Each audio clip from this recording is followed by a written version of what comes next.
Mainit ang mga balita. Pasada Balita. Malacanang dumistansya sa pagban ng China sa ilang kalayaan LGU officials. Chinese ambassador humirit ng pulong. Pasada Balita. Aligasyong may colon cancer si Pangulong Marcos itinanggi ng Malacanang. Pasada Balita. Hiling ni dating Pangulong Duterte na magsumite ng karagdagang ebidensya para sa kanyang confirmation of charges hearing, hinatigan na ng ICC. Pasada Balita. Rolls-Royce ng mag-asawang Diskaya na isubasta na luxury vehicle sama ni dating Congressman Ko, posible ring ipa-auction. Pasada Balita. Balitang pangkalakalan, labor market sa Pilipinas nananatiling matatag ayon sa DOLE. Pasada Balita. Sa balita sa ibayang dagat, 10 patay sa school mass shooting sa Canada. Pasada Balita. Balitang pampalakasan, San Beda University nasungkit ang ika-4 na sunod na panalo sa nagpapatuloy na NCAA Season 101 Men's Volleyball. Pasada Balita. Ating balitang pangkalusugan sa mga may BFF dyan, ha? Alamin ang benepisyo ng paglalakad kasama ang kaibigan na holding hands while walking. Pasada Balita. Sa showbiz, mga kandidata sa Miss Universe Philippines 2026 ipapakilala na sa susunod na linggo. Tambalang John Ibanez at Drew Nasino. Pasada Balita.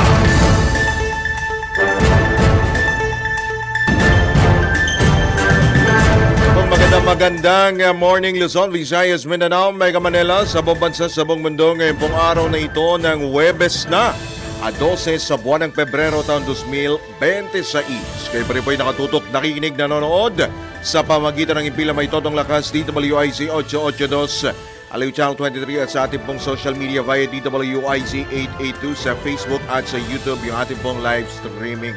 Sa oras po na 3 sandali makalipas ang ika-6 na ng morning, kami po ang inyong mga magiging tagapagatid balita, Drew Nasino, Johnny Ibanez. Pasada Balita. At detalye nga po ng mga pumapasa na mga balita. Pasada Balita. Nilinaw ng gobyerno na hindi pakikialaman ng Pilipinas ang desisyon ng China na pagbawalan ang 16 na opisyal ng Kalayaan Group of Islands o Kalayaan Island Group LGU na makapasok sa kanilang bansa. Ito ang inihayag ni Presidential Communications Office under Secretary Claire Castro sa isinagawang press briefing sa Malacanang kahapon. Ayon kay Jose Castro, hindi saklaw ng pamahalaan ng Pilipinas ang naturang hakbang ng China, tulad ng hindi rin dapat panghimasukan ng Beijing ang mga desisyon ng Marcos administration. Ang hakbang ng China ay kasunod ng pagdedeklara ng Kalayaan LGU kay Chinese Ambassador Xing Chuan bilang persona non grata. Kaugnay naman ang pagkondena ng China sa isang Senate resolution hinggil sa West Philippine Sea, sinabi ni Jose Castro na iginagalang ni Pangulong Ferdinand Marcos Jr. ang kalayaan sa pagpapahayag ng Senado, gayon din ang opinyon ng iba't ibang panig.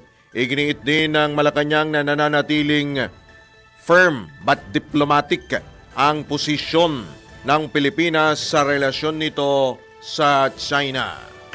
Pasada Balita. Inimok naman ng top diplomat ng China ang Pilipinas na makipagtalakayan para makahanap ng paraan para maayos ang mga hindi pagkakaunawaan. Ito'y kasabay na rin ang pag-amin na maaaring magdulot ng pagkasira ng long-term relationship ang pagkakapanalo nila laban sa isang mas maliit na bansa. Ayon kay Chinese Ambassador Jing Quan, batay sa kanyang pagninilay, napagtanto niyang bihirang magkita ang dalawang panig na dahilan ng halos pagtigil na rin anya ng political dialogue sa pagitan ng Pilipinas at China. Anya, kailangan ng agarang mabago ang sitwasyong ito lalo't wala namang may nais na mauwi ang issue sa labanan at paggamit ng puwersa na makasisira lamang sa mas maayos na relasyon ng dalawang bansa. Itpa ng Chinese ambassador, palaging isinusulong ng China ang dialogo at practical cooperation para masolusyonan ang mga tinatawag na ingay na nagpapakalat ng maling pahayag at paninira laban sa China. Nabatid na tinawag ng Chinese Embassy bilang political stunt ang inaprubahang resolusyon ng Senado na nagkukundina sa mga banat ng Chinese Embassy official laban naman sa mga opisyal ng Pilipinas na nagsasalita hinggil sa issue ng West Philippine Sea. Pasada Balita.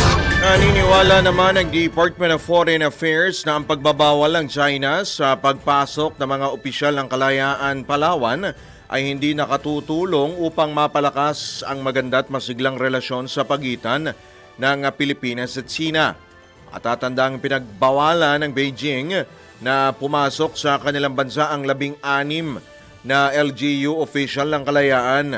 At kabilang na sa tinukoy ang Hong Kong at Macau matapos ngang ideklara ng lokal na pamahalaan ng Kalayaan na persona non grata si Chinese Ambassador to the Philippines Jing Xuan dahil sa anilay mga paglabag sa diplomatic protocol at pangimasok sa Philippine Internal Affairs. Idinagdag pa ng DFA na bagaman ang pagbabawal sa pagpasok ng mga banyaga sa kanilang teritoryo ay isang soberanyang karapatan ng isang bansa, hindi nakatutulong ang ganitong hakbang upang mapalago ang maganda't masiglang bilateral relationship lalo na sa pagpapalakas ng people-to-people interaction na parehong pinangako ng Pilipinas sa China. At tatandaan na ang Kalayaan ang tanging bayan o munisipalidad, island municipality ng Pilipinas na matatagpuan sa loob ng West Philippine Sea. Pasada Balita. Ipinuubaya na ng ilang senador sa Department of Foreign Affairs ang pagdepensa sa Senado at iba pang institusyon ng pamahalaan mula sa walang tigil na banat ng Chinese Embassy. Ayon kay Senate Committee on Foreign Relations Chairman Erwin Tulfo, maaaring ipatawag ni Foreign Affairs Secretary Maria Teresa Lazaro ang ambassador ng China dito sa bansa upang paalalahanan na maghinay-hinay sa kanilang mga batikos. Git naman ni Senator Kiko Pangilinan na nasa DFA at sa Office of the President na ang bola kaya tinihikayat niyang magsalita ang mga ito para depensahan ang mga institusyon ng bansa. Ipinunto ng senador na tama ang resolusyon ng Senado dahil maliwanag na walang respeto ang Chinese Embassy sa mga institusyon ng Pilipinas. Pasada Balita. Suportado naman ni Interior Secretary John Vic Remulla ang mga lokal na opisyal ng Kalayaan Palawan matapos ideklara ng China na persona non grata.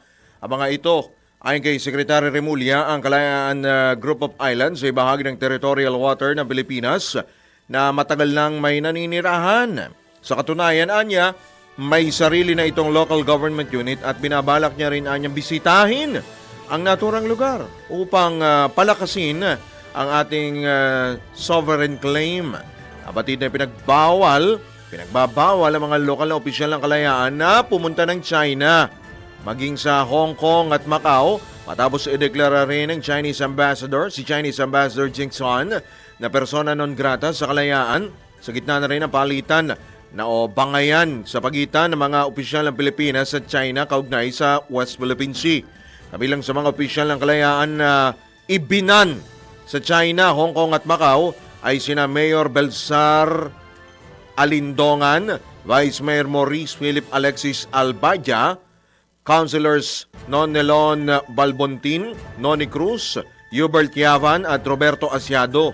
Kaya din ang mga konsehal na sina Francis Polizon, Marilu Valles, Monico Abogado, Eugenio Bitoonon at Hermoso Ornopia. Pasada Balita. Dahil yes, Kuya Andrew, mga kabalitan-kabalitaktakan, ako feeling ko walang epekto yan sa mga lokal na opisyal ng Kalayaan. Yung ban. Alam mo bakit? Wala naman silang planong pumunta ron eh. Di ba? Pero ang ano dyan kasi, matik kasi, na pagka gusto mong pumunta ng Hong Kong, matik dadaan, ay ng Macau, alam ko matik dadaan ka ng Hong Kong. Taka ng Hong Kong talaga. Kasi doon yung parang pinaka-stopover and then tawid ka ng Macau. Isa pang ano niyan, meron kasing package eh. Naalala ko noon na pwede kang, from Macau, pwede kang dumiretso ng China. Pero hindi pwedeng mag-isa ka lang. Kailangan at least 2 or 3 kayo para maiwasan yung pagtalon mo sa China nang hindi ka nababalik Sa mainland. sa mainland. Kasi yung pagtawid mo lang, di ba, yung Hong Kong, konting lakad mo lang, mainland. Tumbling-tumblingan lang yan eh. Tumblingan Pagdating mo lang naman to ng Macau, tumbling rin lang, China na. Oo. Ang ginagawa ng China, parang ang Kasi ang feeling nila, kanila ang lahat yun. pinakamalapit na city, di ba, sa Hong Kong na mainland is yung Shenzhen. Yata. Di ba, Shenzhen. Malapit lang. Anyway, matik yun eh. Naranasan ko na yun eh. Hong Kong, diretsong Macau eh. Unless, mahilig sa casino, tsaka alam mo na, yung mga lokal na official. Happy. Oo. Mamimiss nila. Sino ba yun? Yun yung mga lokal na official, di ba? Anyway. Baka naman isasama sa... Hindi, baka malay mo, may meron silang mga plano, mga Pero seminar. ang alam ko, yung paboritong puntahan ng mga LGU official, Japan. Correct. Kagaya ni... Ha? Ay, hindi. Mananatiling matatag ang pangako ng Amerika para sa seguridad ng Pilipinas, lalo na sa gitna ng sinasabing lumalalang ingay ng China sa West Philippine Sea. Ayon sa US Embassy, dahil mayroong shared values at commitment ang dalawang bansa para sa malaya, masagana at ligtas na Indo-Pacific region, ang problema ng Pilipinas, problema rin ng Amerika. Paliwanag ni Chargé d'Affaires Y. Robert Ewing ng US Embassy, nakasaad ang commitment ng Amerika sa seguridad ng Pilipinas sa 1951 Mutual Defense Treaty at sa loob ng 75 taon, lalo pang tumatag ang alyansa ng dalawang bansa. Nabatid na sa 2025 ASEAN Ministerial Meeting sa Kuala Lumpur, muling pinagtibay ni Foreign Affairs Secretary Maria Teresa Lazaro at US Secretary of State Marco Rubio ang kanilang commitment sa regional peace, stability at freedom of navigation. Pasada Balita. Oras na 13 sandali makalipas ang ika-6 na ng umaga sa iba pang detalye ng mga balita. Itinanggi ng Malacanang ang kumakalat na balitang may colon cancer si Pangulong Ferdinand Marcos Jr. Ito'y matapos umingay ang issue lalo nang mag-post si dating presidential spokesman Attorney Harry Roque ng screenshot ng Pangulo mula sa isang public event at sabihing may suot umano itong colostomy bag. Ayon kay Palace Press Officer Claire Castro, malinaw na fake news ang naturang alegasyon. Kung ang impormasyon anya ay nagmula kay Attorney Roque na tinawag niyang isang fake news peddler, hindi ito dapat agad paniwalaan. Idinagdag pa ni Yusek Castro na makikita sa kabuuan ng video ng naturang public event na maayos ang kalagayan ni Pangulong Marcos at itinaas pa nito ang kanyang mga kamay habang kumakaway sa publiko, patunay na walang basehan ang ipinapakalat na larawan at kwento ng dating palace official. Pasada Balita. Samantalang Malacanang dumepensa sa aligasyong nag-uugnay kay Pangulong Marcos sa sinasabing kickback scheme. Tayo mula kay Patrol 13, Gilbert Perdes. Iginiit ng Malacanang na walang katotohanan ng mga paratang na nag-uugnay kay Pangulong Ferdinand Marcos Jr. sa umano'y kickback scheme kaugnay ng flood control projects. Ayon kay Palace Press Officer Undersecretary Claire Castro, hindi na bago ang mga intrigang nagmumula sa mga grupong nais patalsikin sa pwesto si Pangulong Marcos. Sinabi ni Castro na sa kasalukuyan ay nakatuon si PBBM sa mga usaping pang-ekonomiya at ibinaubayan na raw nito sa mga investigating bodies at sa mga korte ang pag-iimbestiga sa mga proyektong may aligasyon ng katiwalian. Hindi na niya nakikialam ang presidente sa proseso upang mapanatili ang pagiging patas ng investigasyon. Nauna rito sinabi ni ACT Teachers Representative Antonio Tinio na nakakita umano siya ng communication records na nagsasaad na may direct knowledge ang Pangulo sa sinasabing kickback scheme na may kinalaman sa flood control corruption scandal. Patrol 13, Gilbert Perdes para sa himpilang may Todolas, DWIZ. Nagbabalita ng tama, naglilingkod ng tama. Kapag may bagong balita, naka-on air, agad-agad, DWIZ Patrol Report. Tala, itinanggi naman ng Malacanang ang alegasyon na nawawalan na umano ng interes si Pangulong Ferdinand Marcos Jr. na panagutin ang mga sangkot sa maanumaliang flood control projects dahil nakatuon na umano ito sa ekonomiya. Ayon kay Palace Press Officer Undersecretary Claire Castro, patuloy na minomonitor ng Pangulo ang mga investigasyon at hindi nito tinitigilan ang laban kontra korupsyon. Idinagdag pa ni Jose Castro na at tiniyak na inaasikaso ng Pangulo ang pagpapanagot sa mga maisala at ang pagpapasigla ng ekonomiya upang masigurong nalilinis ang pamahalaan habang napapabuti ang kabuhayan ng mga Pilipino. Pasada Balita. Inasahan na ng Malacanang ang pagbaba ng posisyon ng bansa sa pinakahuling Corruption Perceptions Index kung saan umabot sa ika-120 ang Pilipinas mula sa dating pwesto na 114 out of 182 nations. Ayon kay Palace Press Officer Claire Castro, natural lamang ang ganitong resulta bunsod ng malawakang investigasyon sa korupsyon sa pamahalaan. Anya, bahagi ito ng layunin ng Pangulo na linisin ang mga irregularidad sa mga nagdaang administrasyon. Itpa ni Undersecretary Castro, tuloy-tuloy ang pagsisiyasat at pagpapanagot sa mga sangkot sa iba't ibang uri ng katiwalian. Pasada Balita. Pabalintambok na balita, tinanggap na ng International Criminal Court o ICC ang hirit ng kampo ni dating Pangulong Rodrigo Duterte na magdagdag ng mga panibagong ebidensya na gagamitin sa nakatakda nitong paglilitis. Sa bagong ICC order, nilinaw ng korte na hindi kumontra ang prosecution team sa pagdaragdag ng 78 ebidensya ng defense team para sa confirmation of charges hearing ng dating Pangulo. Habang pinagbigyan din ng pre-trial chamber ang prosecution na magdagdag naman ng 2 pang ebidensya na hindi rin tinutulan ng depensa. Dahil dito inatasan ng ICC ang defense at prosecution teams na magsumite ng updated list ng mga ebidensya hanggang bukas, Pebrero 13. Nabatid na itinakda naman sa 23, Pebrero 23 hanggang 27 ang confirmation of charges hearing ni Duterte hinggil sa kanyang kasong crimes against humanity sa naturang korte. Pasada Balita. Detalye ng iba pang headlines matapos ang 3 bidding. Tuluyan ng naisubasa sa halagang mahigit 29 na milyong piso ang kontrobersyal na mamahaling sasakyan na mag-asawang kontraktor na Curly at Sara Diskaya. Nabili ni Igorot Stone Kigna o Kingdom founder at CEO Pio Velasco ang Rolls-Royce Cullinan na naging mas kontrobersyal dahil sa libreng payo sa isinagawang ikatlong public auction ng Bureau of Customs. Mas mataas lamang ito ng 1,000 pesos mula sa floor price na itinakda ng BOC.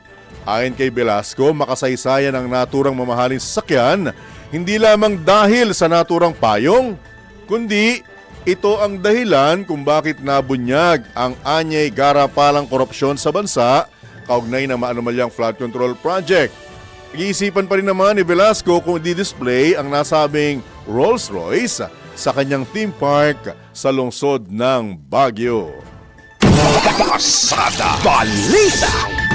Maglalabas naman ng forfeiture order ang Bureau of Customs laban sa ilang luxury vehicles na konektado kay dating Ako Bicol Party List Representative Zaldi Co. Ayon kay BOC Deputy Chief of Staff Chris Mendijo, ito na ang susunod na hakbang ng ahensya kung hindi maipapakita ng kampo Nico ang mga dokumento na nagpapatunay na nabayaran ng tama ang buwis at mga duties ng mga sasakyan. Ipinunto rin ni Bendijo na maaari ng maglabas ng warrant of seizure ang detention laban sa mga mamahaling sasakyan ng dating mababatas. Ito na niya ang huling pagkakataon para mapatunayan ng kampo Nico na dumaan ang mga sasakyan sa tamang proseso ng batas. Ipinaliwanag din ng tagapagsalita ng BOC na kung mabigo ang kampo ng dating kongresista, ang mga paraan na nakasaad sa Customs Administrative Order 3-2020 ay ipatutupad kabilang ang auction, condemnation, donation at iba pa. Pasada Balita. Samantala, idineklara ng Sandigan Bayan 6th Division si dating Congressman Zaldico bilang fugitive from justice kung saan naharap siya sa kasong non-bailable na malversation kaugnay sa manumalyang flood control projects. Ayon sa korte, hindi maaaring lumahok sa anumang pagdinig at hindi rin maaaring humiling ng anumang judicial relief, siko, hanggat hindi ito kusang sumusuko. Nilinaw ng korte na may hiwalay na kasong graft ang dating kongresista sa Sandigan 5th Division na una nang nagdeklara sa kanya bilang pugante. Pa ng korte na hindi maituturing na credible threats ang mga social media posts na sinasabing nagbabanta sa dating kongresista. Sa ngayon, nananatili sa ibang bansa si Ko mula pa noong Hulyo 2025 at naghain ng petisyon sa Korte Suprema para questionin ang kanyang indictment. Kasada Balita. Hahagilapin at bubulat-latin sa anumang sulok ng mundo ng Independent Commission for Infrastructure o ICI ang mga nalalabi at nakatago pang assets sa mga sangkot sa maanumalyang flood control scandal upang maibalik sa kaban ng bayan. Ito ang tiniyak ni DICT Undersecretary at Cybercrime Investigation and Coordinating Center Executive Director Aboy Paraiso, Chairman ng Technical Working Group ng ICI, sa gitna ng patuloy na pagtunton ng gobyerno sa mga pinaniniwalaang nakaw na yaman na mga sangkot sa naturang kontrobersya. Ayon kay Yusek Paraiso, hindi magtatagal ay mahahagilap ng pamahalaan ang mga ikinukubling asset na mga dawit sa anomalya. Sa ngayon anya ay 28 water assets, kabilang ang mga yate, ang natukoy ng ICI at inaasang madaragdagan ito dahil walang poknat ang pamahalaan, partikular ang Maritime Industry Authority, sa paghahanap at pagberipika. Samantala, aabot sa 4.8 billion pesos na ang halaga ng na-freeze na water assets ng gobyerno na may kaugnayan sa flood control scam. Kasada Balita. Ibinasura na Sandigan Bayan 3rd Division ang mosyon ni dating Senador Ramon Bong Revilla Jr. na humihiling ng inhibition ni Associate Justice Carl Miranda sa paghawak ng kanyang mga kasong malversation kaugnay ng sinasabing Ghost Flood Control Project sa Pandi, Bulacan. Sa inilabas sa solusyon, sinabi ng anti-graft body o court na walang merito ang mosyon ni Revilla. Hiniling ng dating senador ang pag-inhibit ng maestrado dahil sa pagiging magkapamilya nito at ni Attorney Buenaventura Miranda, kapatid ng hukom, na nagsisilbi namang abogado ni dating DPWH Undersecretary Roberto Bernardo sa investigasyon ng Senado hinggil sa mga flood control project. Inman, giit ng korte na nabigo ang dating senador na magpakita ng anumang kilos o ebidensya na magpapatunay ng pagkiling o kawalan ng pagiging patas si Associate Justice Miranda sa pagdinig ng naturang kaso. Kasada Balita. Tala tiniyak ni House Committee on Justice Chairperson at Batangas Representative Jervil Luistro na daraan sa masinsinang deliberasyon ng mga impeachment complaint laban kay Vice President Sara Duterte. Ayon kay Congresswoman Luistro, gagamitin ang Kamara ang parehong constitutional standards at mga parameters na ipinatupad sa mga naunang impeachment complaint laban kay Pangulong Ferdinand Marcos Jr. Iginit ng kongresista na kanila ring tutukuyin kung sufficient informant substance ang mga batayan sa reklamo laban sa pangalawang Pangulo. Nilinaw din ng kongresista na wala pang jurisdiksyon ang Justice Panel sa reklamo hanggat hindi pa na ipapasa sa kanila ng plenaryo ang alinman sa tatlong reklamo. May 10 session days o hanggang Marso 2, paanya, ang Office of the Speaker upang maisama ang mga impeachment complaints sa order of business bago ito isumite sa komite. Hindi naman inaalis ni Luistro ang posibilidad na kapag nabigong kumilos sa itinakdang panahon, maaring umira lang desisyon ng Korte Suprema hinggil sa timing ng impeachment. Kasada Balita. Mabalik po kami makalipas lamang ang ilang mga paalala. Oras natin, Doc Wenner. 25 sandali makalipas po ang ika-6 ng morning. Pagpapatuloy po ng mga balita sa oras na 29 na sandali makalipas ang ika-6 na ng morning. Sa pagkakataon ito, tayo po muna ay mag-altanghap. Alamin po natin ang ating pong almusalin, ang ating pong pananghalian, ang merienda mula po sa ating ina. Ang ina mo, ina niya at ina nating lahat sa palengke. Ang ina, abangan natin. Walang iba si Aling Beth Samson. Aling Beth. Aling Beth, good morning and congratulations. Congratulations nga pala sa award. Ay, maraming salamat po. Tuloy ang altanghap natin kahit ganito yung boses natin. Siyempre, kakain tayo araw-araw. Kailangan natin ng masarap na pagkain. Salamat sa pagbate sa DWIZ. Nakuha ko naman dahil kayo ang mga mentors ko dyan.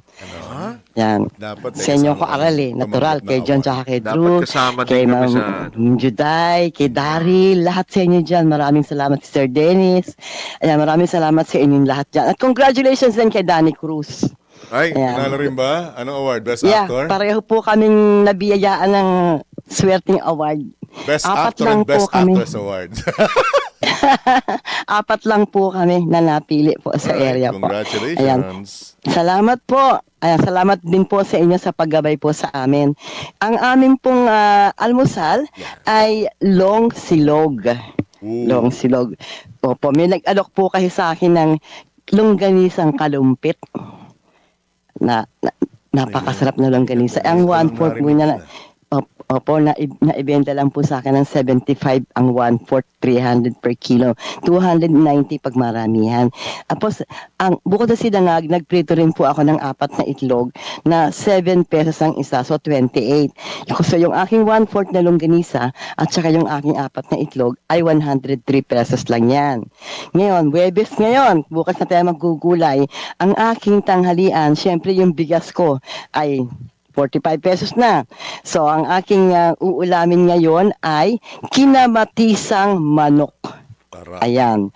Igigisa ko yan sa bawang sibuyas na may luya. Parang tinola style na pagigisa. So, 15 pesos yan. Pero ang kamatis ko, bumili ako ng 1/4 kasi 60 lang ang kilo ng kamatis. Hihiwain ko yan ng pahaba. Hindi siya pino. Pahaba po siya. Pag ginisa ko yan, ibubukod ko kagad yung kamatis na mahahaba. Bukod kagad yan, lalagay sa ibabaw yan. Kung alam niyo yung bok choy, yung parang pecha, John tsaka Drew, yan ang aking ilalagay, hindi pechay. Kasi itong bok choy, mas malambot sa pechay. Yung pinaka-ano niya, yung pinaka-hawak dulo niya. Okay. So, yan. Tapos pag yan sinabawan ko, ilalagay mo ng huling-huli yung bok choy na parang pecha yung itsura niya. Alam niya ng sa palengke. Tsaka lalagyan mo ng siling berde. Na, mura siling berde ngayon, 3 piraso, napakalalaki, 5 piso lang. So ang mantika ako, 40 na yung binili ko dahil hanggang gabi kakailanganin ko ang mantika. So kung ang aking almusal ay 103 at ang tanghalian ko ay 225, pati bigas, ang hapunan ko naman, magpiprito naman ako ng tilapia dahil tsak na may matitira akong sabaw ng niluto kong kinamatisang manok sa tanghali. Yung manok ko 90 pesos siyang kalahati, mga kabarangay, mga anak. Ayan. So kung aking 160 yung aking pritong tilapia, may mantika na dyan, pwede naman kayo magsawsawa ng suka with bawang or kamatis na matitira sa 1/4. So ang aking suma total, ngayong araw na ito, araw ng Huwebes, 488 pesos po. Wow. 12 pa, pasok sa budget. Pasok Ayos. sa budget, may 12. Ayos. Ayan. Para sa Altangha Pasada Balita, Metro Patrol Bet Samson ng DWIZ. Nagbabalita ng tama, syempre.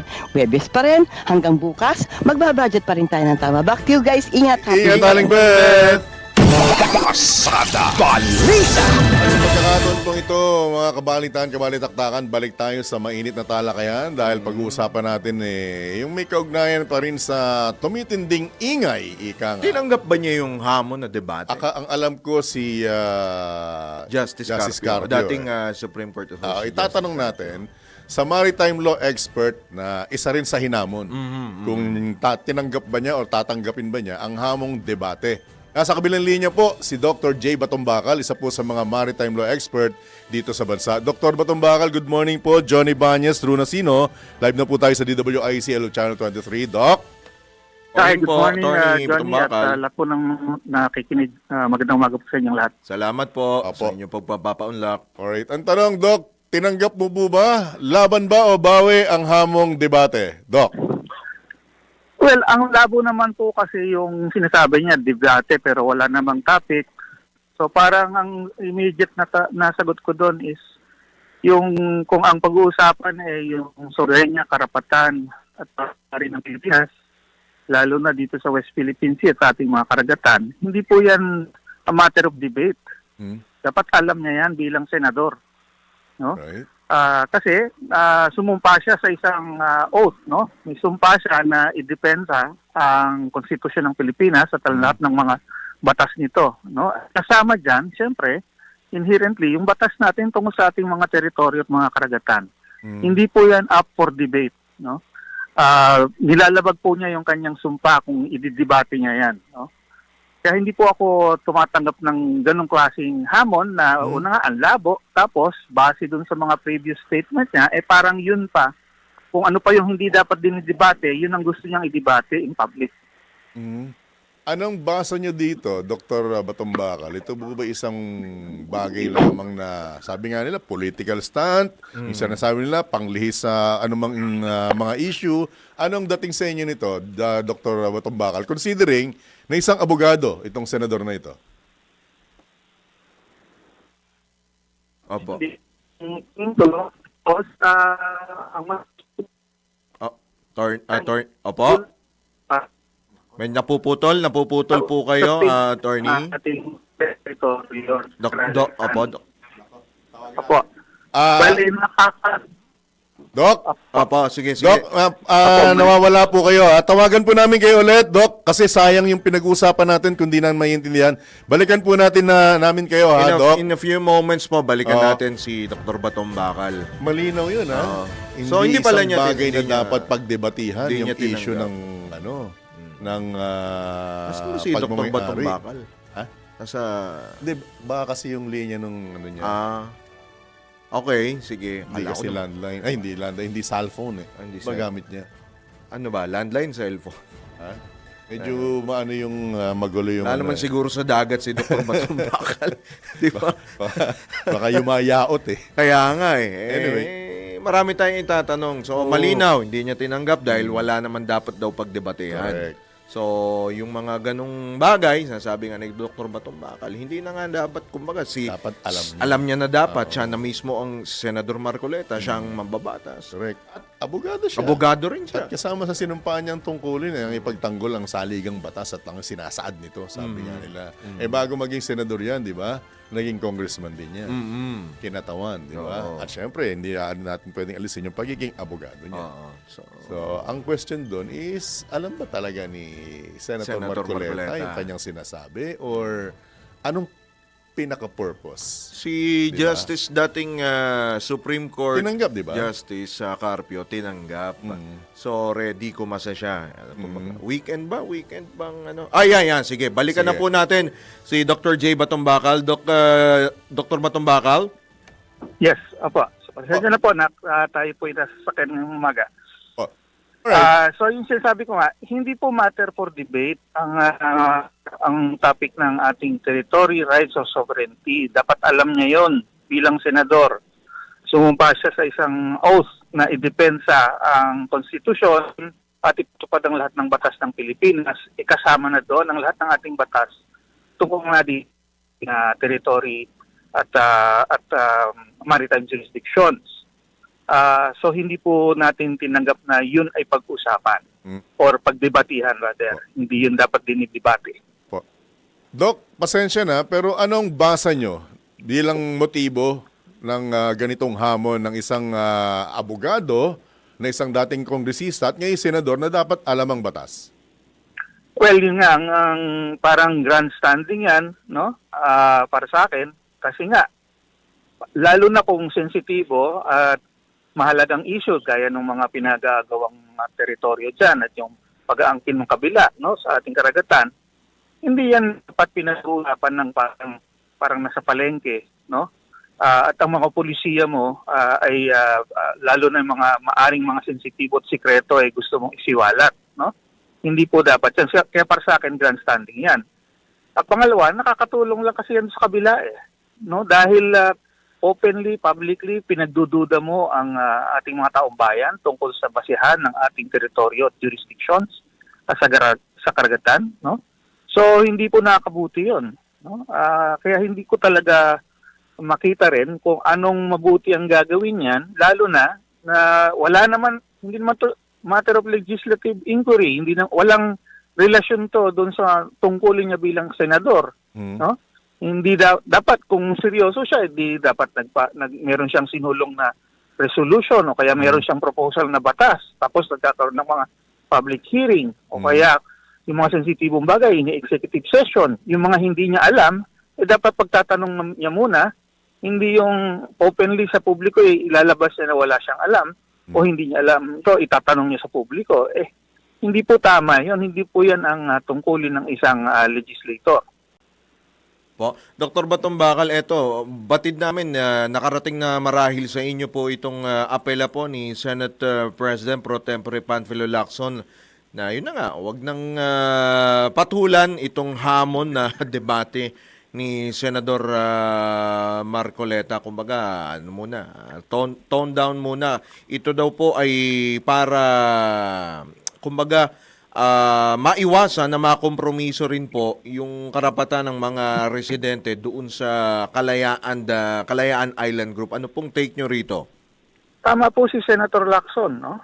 Tama po talaga yun. Kasi nga, yung parang ang tinutukoy ni Senator Marcoleta dito, lalo na sa mga recent speeches niya, no? Yun nga pinagdududahan niya, ina-undermine niya ang ating karapatan, ang ating soberenya sa Calayan Island Group, sa ating exclusive economic zone, no? Lahat ng karapatan natin na dapat settled na yan sa matter of law, no? Binubungkal pa niya, tapos pinalalabas niya na wala daw yun o kaya kulang daw yun o hindi natin ma-enforce, hindi effective. Siya yung senador, di ba? So nakakasama talaga yan, no? Ang ibang bansa po na nanonood sa atin, siguro tatawanan yon, no? Na tinan mo tong Pilipinas, may mga ganitong inaangkin, may mga ganitong claim, pero kahit yung sarili nilang mga tao sa gobyerno, nag-aaway, nagdidebate, hindi alam kung anong talagang posisyon, no? Kailangan pa nilang ilabas sa publiko yung kanilang mga debate.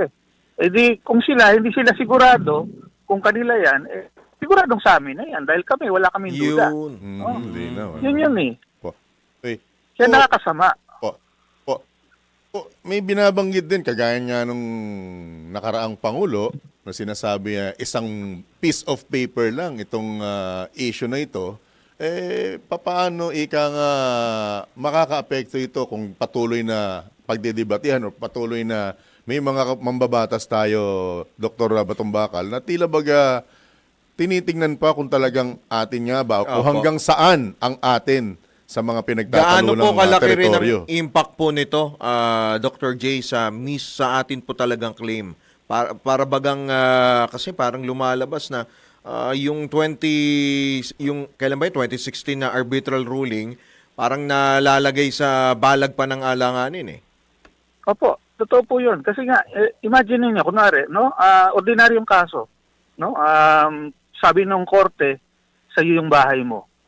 Tapos ikaw mismo, tatanungin mo, baka hindi akin to, baka hindi tama yung korte. No? Siya na nga yung nagbigay sa'yo, pero pinagdududahan mo pa. Anong gagawin ng kabila? Di lalo kang gagatungan siguro, kulang pa yan. Mabuti pa, ibenta mo na lang sa akin. No? Kaya ibigay mo na lang sa akin. No? Mga ganon yan. Talagang ginagaslight ka, pinahihina yung loob mo, para kahit nanalo ka na, talo ka pa rin. Ibibigay mo pa rin sa iba. No? Papaagaw mo pa rin. Yun yung parang katulad niyan yung sitwasyon dito, no? Sinabi na ng korte na entitled tayo sa ating exclusive economic zone, no? Sinuportahan na tayo ng mga ibang bansa para dun sa ating exclusive economic zone, kaya nga nagbibigay sila ng mga radar, ng mga barko para mapatrol natin yan, etc. Tapos sasabihin mo biglang, hindi natin pwedeng palang enforce to kasi hindi natin alam kung nasaan. Di ba? Mali talaga yun. No?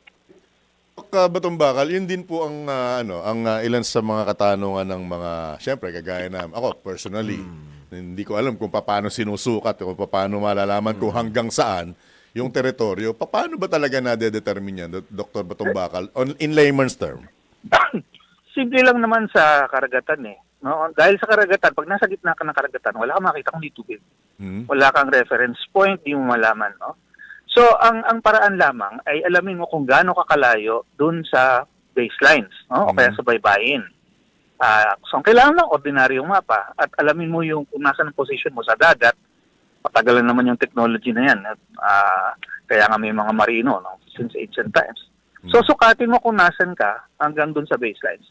Pag nasa loob ka ng 200 nautical miles mula dun sa baselines, ibig sabihin na ng bansa na yon.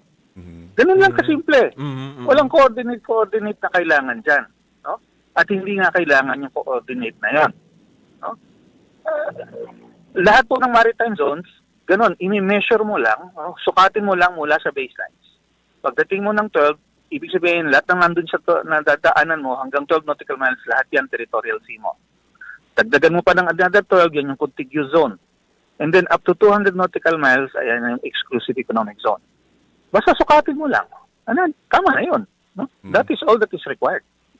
Opo, Dr. Batumbakal, so what seems to be the problem here? So, kumbaga, o ano ba yung susunod nating dapat na hakbang? We should tone down, lalo na itong mga senador, dapat medyo maghinay-hinay, lalo't tila baga ito ay pumapasok na sa, kumbaga, national interest, national security na ang issue na ito. Mukhang ganun ang lumalabas, Dr. J. Opo, totoo po yun. Dapat tumahimik na lang sila. Kung meron silang mga duda, wag naman muna lang sa publiko, magtanong muna sila sa nakakaalam. Hindi yung ilalabas nila yung kanilang mga hindi nila alam. Tapos as if yun yung posisyon ng buong gobyerno o kaya ng buong bayan. No? Ang hirap kasi, kung mataas na opisyal ka, kahit ano sabihin mo, ang immediate na assumption yan ang posisyon ng pamahalaan. No? O kaya yan ang expression ng publiko ng sambayanan, no? Kaya hindi pwede mga ganyan no? Dapat magtanong muna siya at intindihin muna niya, no? Yung problema niya kung hindi niya naintindihan, no? Quietly tanong mo muna niya sa mga tamang authorities, no? May sagot naman no? At doon sa mga nakakausap ko sa pamahalaan, sa DFA, etc., kaya naman nila sagutin lahat ng mga tanong na yan no? Apo. Ano ba naman yung tumawag sa kanila? How about naman po, Dr. J, kay Commodore Tariela? Ano pong take po ninyo dito? Well, ayun po, kasi marami na ring activities si Commodore Tariela. Aha. Apo, yung sa kanya pong ginawa dito sa... Feeling niya kasi mag-isa na lang siyang nakikipaglaban parang Dr. Batumbakal. yun ang lumalabas Oo. Yung cartoons? Yes, sa caricature pala yun. Oo. Well, una po, sa tingin ko, kasi inimbita siya magsalita sa isang forum, nagpunta siya, ginawa niya yung trabaho niya, okay. Kasama syempre sa communications, di ba? Pag may in-explain ka sa mga tao, talagang gagamit ka ng mga slides, mga pictures, mga caricatures para ma-transmit mo yung message, di ba? Yes. Alam natin yan sa media, no? So, ganun, sa akin ganun lang. Ang mga cartoon, ano yan? Standard lang yan. Kung gusto mong gumamit ng big deal, ika nga. medyo Tama ba? nakakatawa. Pang satire, ganun. Oo. No big deal. Tama lang yan. So, ang hirap, sensitibo itong Chinese Embassy dahil si Xi Jinping daw yung kinartoon. Ay nako, napakanipis naman ng balat. Sila nga kung titignan natin yung Chinese media, yung China News Daily, no? Sang damukal na karton ng ginawa nila kay PBM. At hindi lang si PBM, lahat din ng mga ibang nakakaaway nilang bansa tulad ng sa Japan, sa US. Puro karton yun. No? Tapos sila, hindi na karton sila ng karton ng ibang leader pero hindi nila kayang makarton sila. Di ba? Para namang bata. Dr. Batumbakal, sa mga ito na lang, last na lang po, anong mensahe mo doon sa ating mga kababayan na ika nga'y madaling nasusway sa mga bagay na, alam mo na kung hindi rin nila alam, paniwalaan na lang natin itong naririnig natin, lalo na sa mga mambabatas? Well, siguro ang caution ko po sa sambayan, una, yung issue ng teritoryo natin at karapatan natin sa karagatan, hindi po yan dapat pinupolitika, no, ng mga iba-ibang partido, iba-ibang mga kampo, no? Kasi sa katapusan, sa buong sambayan ng Pilipino yan, hindi para sa isang grupo lamang sa loob ng Pilipinas. Kaya pagdating sa posisyon ng ating kung anong atin, no? Isa ang dapat ang posisyon natin, no? Yan ay sa posisyon ng sambayan ng Pilipino. Hindi posisyon ni Senator ganito o ni VP ganon or ni kung sino man, no? Isa lang 'yon dapat. Kaya kahit anong mga statement, positions na ginagawa ng mga tao na parang pinagdududa tayo sa kung anong atin, abay mag-ingat sila. No? Dahil pag pinagdudahan nyo yan, ang tinutulungan lang nila ay yung kabila. yung mga nangaagaw, yung mga nangaangkin ng sa atin. Alright. Kaya yun siguro ang dapat natin ingatan. Tanong agad, no? Right. Pag-ingatan at itanong agad, sino ba mang be-benefit sa ganyang klaseng posisyon?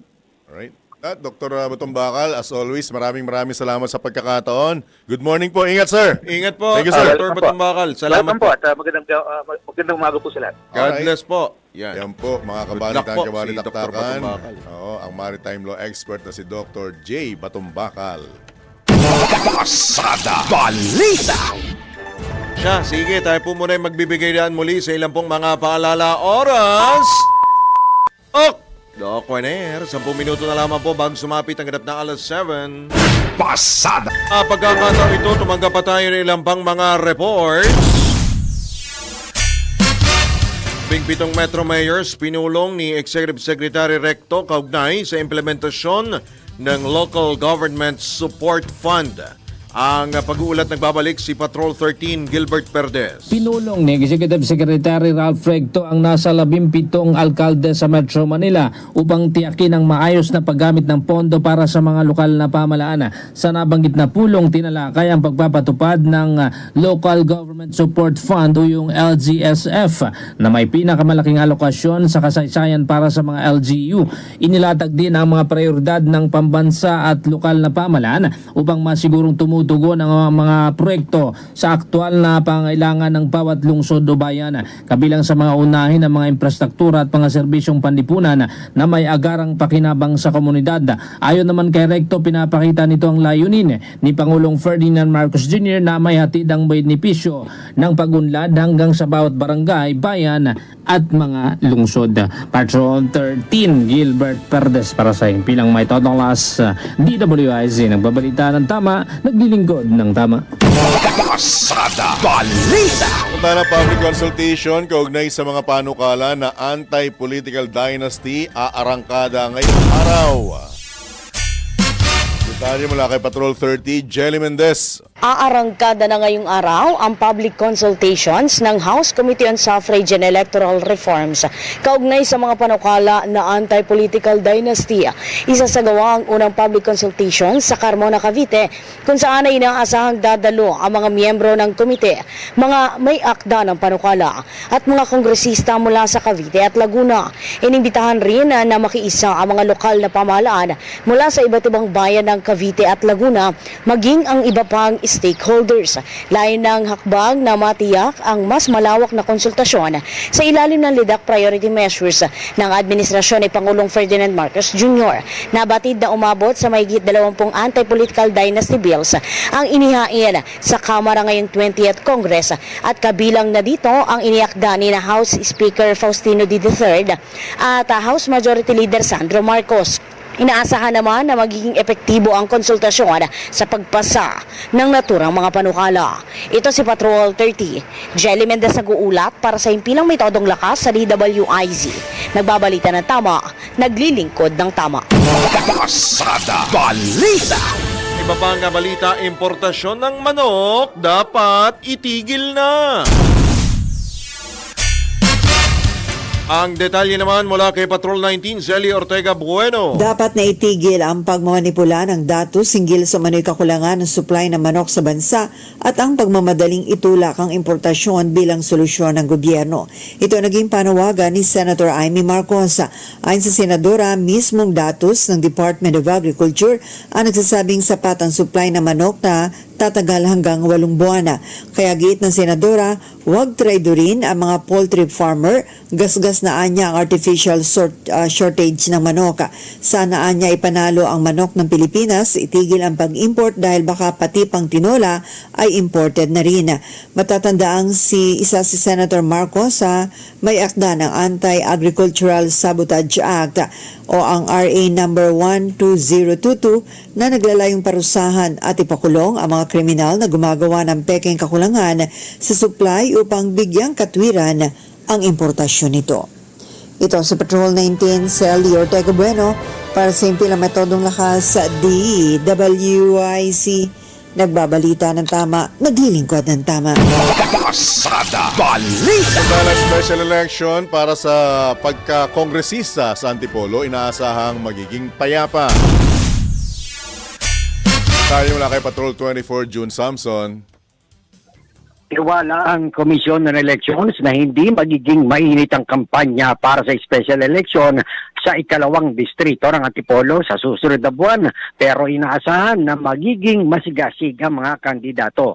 Ipinaliwanag ni COMELEC Chairman George Erwin Garcia na magkakakilala kasi ang mga kandidato. Gayunman ay ipinaalala pa rin ni Garcia ang mahigpit na pagpapatupad ng anti-discrimination resolution at hinimok ang mga kandidato na iwasan ang personal at below the belt na atake. May mga kandidato na umano ang na-disqualify sa nakaraang mga halalan dahil sa paglabag sa resolusyon at iginiit niya na dapat igalang ang kasarian, pagkatao at dignidad ng bawat kandidato.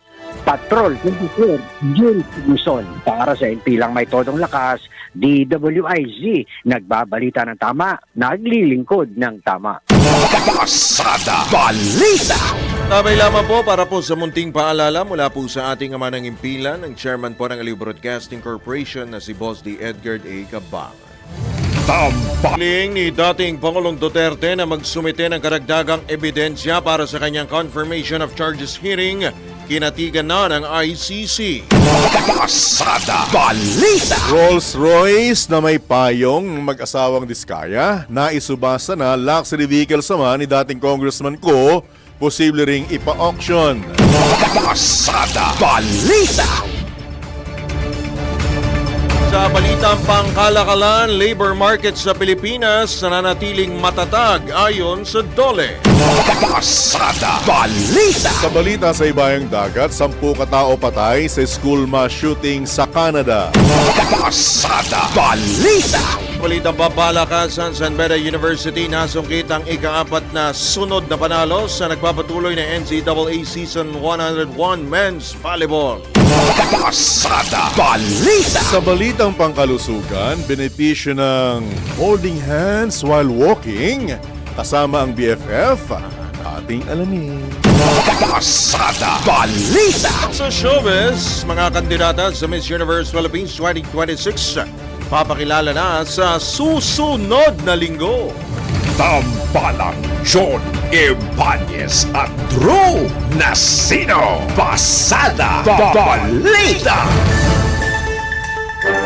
Sa pagkakataon ito, muli tayong tumanggap ng mga pag-uulat mula sa labas ng himpilan. Meta, kinumpronta ng isang senador. Sino yan? Alamin natin, nagbabalik Patrol 19, Cele Ortega Bueno. Kinumpronta at kinastigo ni Senator Raffy Tulfo ang Meta, ang parent company ng Facebook.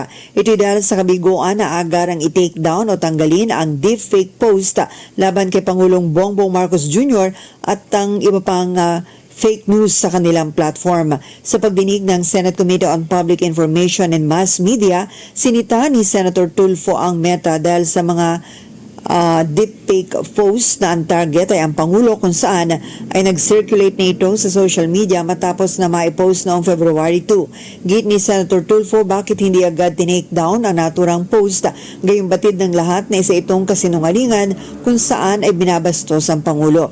Na magsimulang mapaliwanag si Bernie Muestafa, ang Public Policy Head for Indonesia and Philippines ng Meta. Nasa proseso pa daw sila ng pag-take down at agad siyang pinutol ni Tulfo sa pagpaliwanag dahil hindi siya makapaniwala na nasa proseso pa sila ng pag-take down.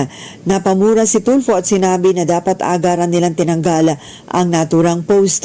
Idinipensa ni Information and Communication Technology Secretary Henry Aguda ang Meta sa pagsasabing agad itong umaksyon at tinanggal ang nabanggit na post. Pero ginito Tulfo na nasa Facebook pa rin ang deepfake post na lantarang nambabastos sa Pangulo. Gayunman, ipinabatid ni Muestafa sa committee na base sa pinakahuling impormasyon ng kanilang opisina ay natanggal na ang naturang post sa Facebook. Baka bagay na kinumpirma naman ni Meta's Head of Public Policy Philippines, Attorney Gio Tongson. Nagpasalamat si Tulfo at humingi ng paumanhin kay Muestafa at sa committee dahil siya ay naging emotional. Ito sa Patrol 19, Cele Ortega Bueno para sa Impilang Metodong Lakas sa DWIC. Nagbabalita ng tama, naglilingkod ng tama. Pasada Balita. Napaulat naman ang pangaharas ng administrasyon sa mga senador na nakikipag-usap o tumutulong kay VP Sara, tinawag na fake news ng Malacanang. Abang report mula kay Patrol 13 Gilbert Perdes. Marihing itinanggi ng Malacanang ang paratang ni Vice President Sara Duterte na umano'y tinatarget at hinaharas ng pamahalaan ang mga senador na nakipag-usap o tumutulong sa kanya. Ayon kay Palace Press Officer Undersecretary Claire Castro na isa na namang kwentong walang katotohanan ang naging pahayag ng Vice Presidente. Ayon kay Castro, hindi malinaw kung saan nagmumula ang umano'y talent sa pagpapakalat ng fake news. Binigyan din ni Castro na nauna nang magpakalat ng maling impormasyon si VP Sara, kabilang daw ang isyu sa umunoy pagkaing baboy, ang 20 pesos na kada kilo ng bigas na binebenta sa murang halaga sa mga kadiwa centers. Binanggit din ni Castro ang umunoy peking police blotter mula sa Beverly Hills at mga kumakalat na peking video laban sa Pangulo at sa unang ginang. Hamon ni Castro na patunayan ang mga aligasyon at sinabing just tell it to the Marines. Patrol 13 Gilbert Perdes para sa impilang may totolas DWIZ, nagbabalita ng tama, naglilingkod ng tama. Pasada Balita. Samantala, crackdown laban sa mga sindikatong sangkot sa online baby selling, pinaigting pa ng PNP. Detalye mula kay Patrol 17, Jopel Pelenio. Naglunsad ang Philippine National Police sa ilalim ng pamumuno ni PNP Chief Police General Jose Melancio Nartates Jr. ng malawakang investigasyon sa napaulat na pagtaas ng bilang ng insidente ng bentahan ng sanggol sa digital platforms. Ayon kay Police General Nartates, nakatuon ang pinaigting na kampanya sa parehong lokal at international na mga sindikato na hininalang nag-oorganisa ng mga human trafficking scheme. Dahil dito inayag ng PNP Chief na kanya nang pinakilos ang mga special unit ng pulisya para buwagin ang mga network na nasa likod ng mga illegal na online operations. Nauna nang iniulat ng mga autoridad na 7 individual ang naaresto noong 2024 dahil umano sa pagbebenta ng kanilang mga sanggol. Bunso dito, tumaas naman sa 14 noong 2025 ang bilang ng mga naaresto dahil sa kalintulad na kaso at 9 naman ngayong taon. Ito si Patrol 17 Chopel Pelenio para sa impilang may patulakas, DWIZ, nagbabalita ng tama, naglilingkod ng tama. Pasada Balita. Samantala, ballot printing para sa special election sa Antipolo, kasado na. Babalik si Patrol 24, June Samson. Inaasahang sisimula na ang pag-iimprenta ng mga balota ngayong araw sa National Printing Office. Sa inisyal na pagtaya ng Komisyon ng Elections ay posible umanong umabot ng 1 linggo ang proseso dahil sa masusing verifikasyon. Sinabi ni COMELEC Chairman George Erwin Garcia na kabilang sa kailangang masuri ay ang kalidad ng papel, tamang sukat ng balota at pagtiyak na walang dumi o depekto ang mga ito. Isasagawa ang special election sa ikalawang distrito ng Antipolo City sa susunod na buwan. Makaraang na bakante ang posisyon sa pagkakongresista dahil sa pagpanaw ni Congressman Romeo Acop. Patrol 24 June Samson para sa impilang may todong lakas, DWIZ, nagbabalita ng tama, naglilingkod ng tama. Kapag may bagong balita, naka-on air, agad-agad, DWIZ Patrol Report. Sa oras po na 10 sandali makalipas ang ika-7 ng umaga, sa pagkakataon ito, pag-usapan po natin ang isa po sa mga kabilang doon sa mga priority measures na pinamamadali na ipasa pinamamadali na sa Kongreso ni Pangulong Ferdinand Marcos Jr. ay ito pong travel tax. Para po talakay ng issue po na yan, ng mas malaliman, sa kabilang linya po natin si Parañaque 2nd District Representative Brian Raymond Yamzuan. Congressman Yamzuan, magandang umaga po. Welcome po muli sa DWIZ LU Channel 23. Drew Nasino po at Johnny Bañez. Morning, Kong. Good morning, Drew. Good morning, John. At good morning sa lahat ng nakikinig sa atin ngayon. Opo, salamat po sa inyo pong pagpapaunlak muli sa amin pong himpilan, Kong. Kong, batid namin kayo ay isa sa mga naghain ng panukalang batas para buwagin, alisin na po ito pong travel tax at kabilang nga po yan sa mga priority measures. So ano na po ang status nito pong bill na ito diyan sa Kongreso? Una, ako'y nagpapasalamat sa ating mga kasamahan na ginawa na ring prioridad itong pag-abolish ng travel tax. Ang sitwasyon niya ngayon, John, Drew, sa Monday, magkakaroon na kami ng committee hearing sa committee para pag-usapan na yung pag-abolish ng travel tax. At ang pinakamagandang anunsyo mula sa ating pamahalaan ngayon, ginawa ng priority measure ng ating Pangulo. At gusto niya ma-approve na before June itong abolition ng travel tax. At sinusugan na rin tayo ni Majority Leader Sandro Marcos at nag-file na rin siya ng similar bill abolishing yung travel tax. Kaya ito talaga ay big step dun sa ating hangarin. Talagang last year pa, in-advocate ko na yung pag-abolish ng travel tax. At nakakabigat lang kasi talaga sa ating mga kababayan to. Kaya naging parang redundant na rin siya with all the taxes na binabayaran natin. At siyempre, yung makakaginhawa sa ating mga kababayan ang talagang pinaka-importante sa lahat. Kaya yun din ang hangarin natin para tuloy-tuloy na to. Kung Brian, binabanggit po ng tagapangulo ng Tourism Congress of the Philippines na malaki po ang naitutulong ng travel tax in particular sa sektor ng turismo. So meron po bang kasama sa panukala na ipapalit sa posibleng malaking epekto nito sa tourism sector, Kong, Brian? Actually, kung titignan mo yung travel tax natin, napupunta yan sa mga iba't ibang ahensya tulad ng NCCA, yung CHED, TIESA, pero may mga funding sources na rin naman sila sa ating gobyerno. And ako bilang member ng BARC Budget Review Subcommittee ng House at saka Bicameral Conference Committee, nung tinignan namin, nakita na namin na mayroon talagang mga funding sources din. At kung yung mawawala sa kanila, mas malaki ang mas pakinabang ng ating mga kababayan kung tatanggalin natin to. At sisiguraduhin din naman namin na sa pagbalangkas namin ng budget for 2027, sisiguraduhin namin kung ano man yung mawawala dun sa kita nila sa travel tax, hahanapan namin ng funding source.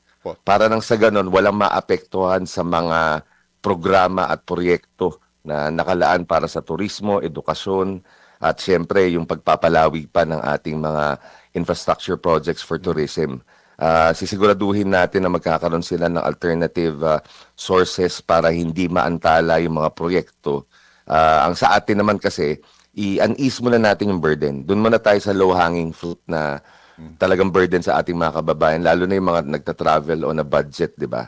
Ang hirap na may burden pang ganyan. Isipin mo, 2,700 babayad mo. Kung 4-5 kayo lang pupunta sa isang lugar, yung 13,000-15,000, malaking bagay na yun para sa kanilang pang-araw-araw doon sa biyahe. So, yun ang tinitignan muna natin dito, yung parang isukay naman natin sa ating mga kababayan yung reforma at kami na ang bahala maghanap naman doon para sa pagpapalawig ng mga programa naman nila sa turismo. Kung ito po bang panukalang pag-alis sa travel tax, local lang o kasama international trip? International, kasi kasama yon yung ASEAN countries especially, di ba? Yung ating mga kababayan, kasi di ba, mostly dyan lang talaga, pag on a budget ka, ayan lang mga pupuntahan mo, mga ASEAN countries. Pupunta ka sa Thailand, pupunta ka sa Vietnam, di ba? Yung mga bagong mga destinasyon ngayon na pinupuntahan ng ating mga kababayan. So, importante na isulong natin to doon muna sa mga lugar na talagang madalas nilang puntahan. And of course, pinag-uusapan na rin natin yung nabanggit mo na yung local tourism natin. Opo. Pinag-uusapan na rin namin yung kung paano namin gagawa ng paraan yung mataas na singil sa mga pasahin sa local trips, 'di ba? Minsan mas mura pang pumunta ng ibang bansa kaysa pumunta sa ating mga lugar dito sa Pilipinas. Mahal kasi yung airfare, Kong.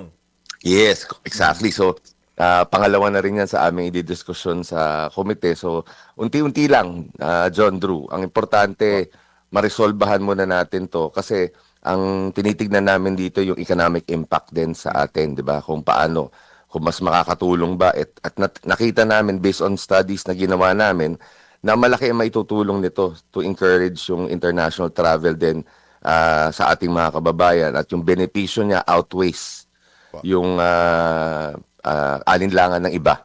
Kaya ang sa amin, it's more yung public interest. Diba? When public interest is parang utmost concern mo, siyempre, yun na muna unahin natin at kami na rin naman bahala para dun sa mga mawawalang funding para dun sa ating mga ahensya na nakikinabang dito sa travel tax. Especially yung tatlong nabanggit ko kanina. Kung if ever na matuluyang maigisa sa batas ito, kailan mararamdaman to at may apply? Agad-agad ba yan? Yes, agad-agad ito.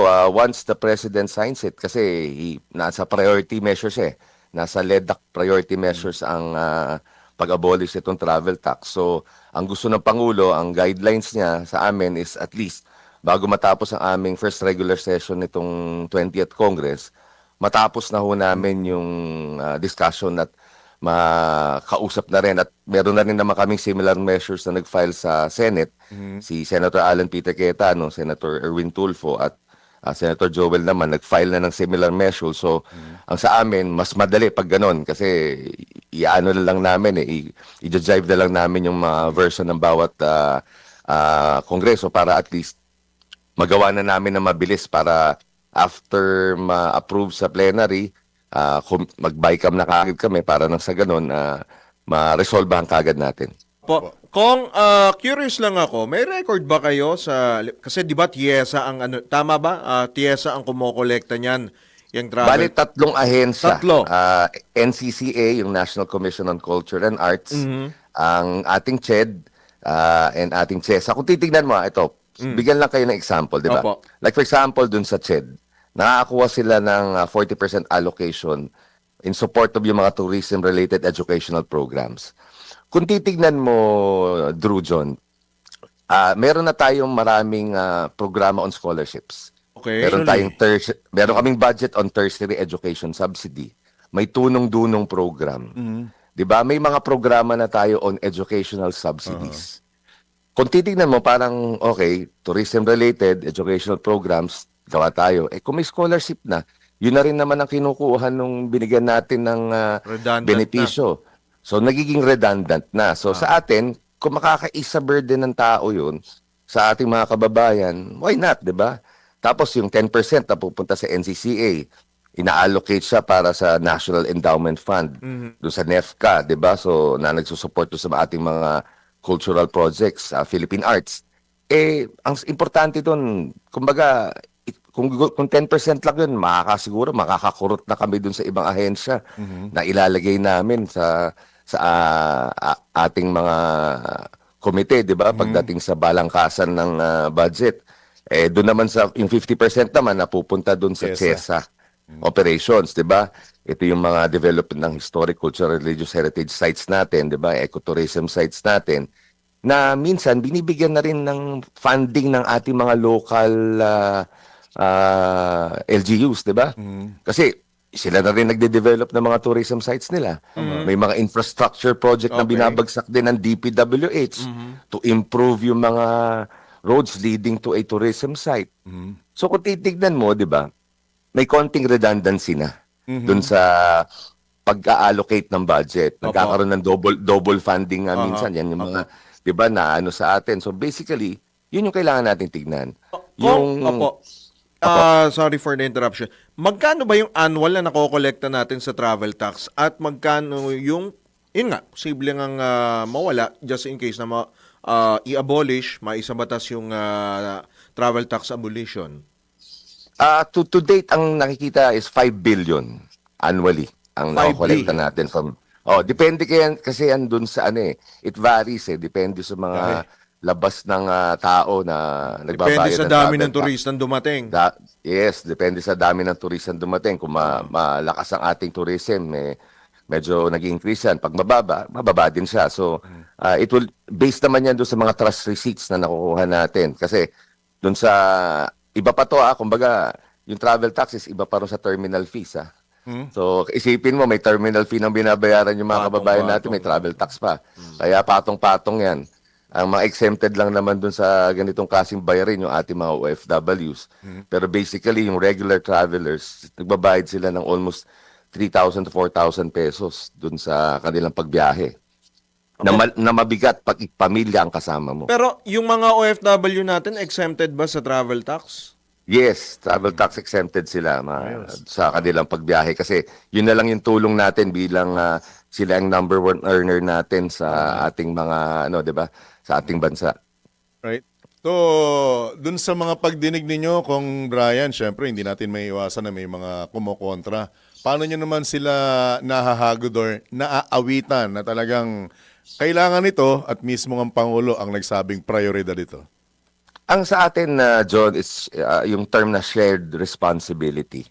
May responsibilidad kami bilang mga mambabatas na gumawa ng mga batas na makakatulong sa ating mga kababayan. Sila naman bilang nasa sektor na nagsusulong nitong mga proyekto para sa turismo, kailangan din natin mag-isip ng paraan habang mas maliit ang kumot, matutong mamuluktot. So kami naghahanap ng paraan para ma-ease yung burden sa ating mga kababayan at sisiguraduhin naman namin na maghahanap kami ng alternatibong source ng fund. Total, ang Congress naman has the power of the purse. Kami naman ang bahala mag-allocate sa mga budget. Sisiguraduhin natin na hindi sila malulugi at hindi mawawala yung mga proyektong isinusulong nila. At ngayon, mas masinsinan na ang aming pagbalangkas ng mga budget process kasi tinitignan na natin kung talagang yung allocated projects doon ay hindi na redundant. Doon sa ginagawa na rin ng LGUs at ginagawa na rin ng national government through different agencies like DPWH and Department of Tourism. So, sisiguraduhin natin na hindi sila malulugi pagdating doon sa pag-allocate ng sapat na budget para naman unti-unti na rin natin mabago yung, at mapaganda yung infrastruktura na nagsusulong sa ating turismo. Po, and tanong ng taong bayan, kung kapag nawala kaya yung travel tax na yan, darami na kaya yung mga turista rito? Marami na kayang... At bababa ang biyahe, ang airfare? Malaking bagay kasi based sa isang study na nakita namin, yung 5 billion na mawawala sa atin, ang magiging benepisyo is almost 300 billion daw ang maibabalik sa pagbalik ng mga turista sa ating bansa. Kasi kung titignan mo, tayo na lang ata sa ASEAN, John, nang nag-impose ng travel tax eh. Yun nga ang binabanggit po, tayo na nga lang daw nito sa buong ASEAN. Oo, kaya nga basically, kung titignan mo, malapit na rin ang ASEAN, di ba? So, parang mag-host pa tayo dito this year sa Pilipinas.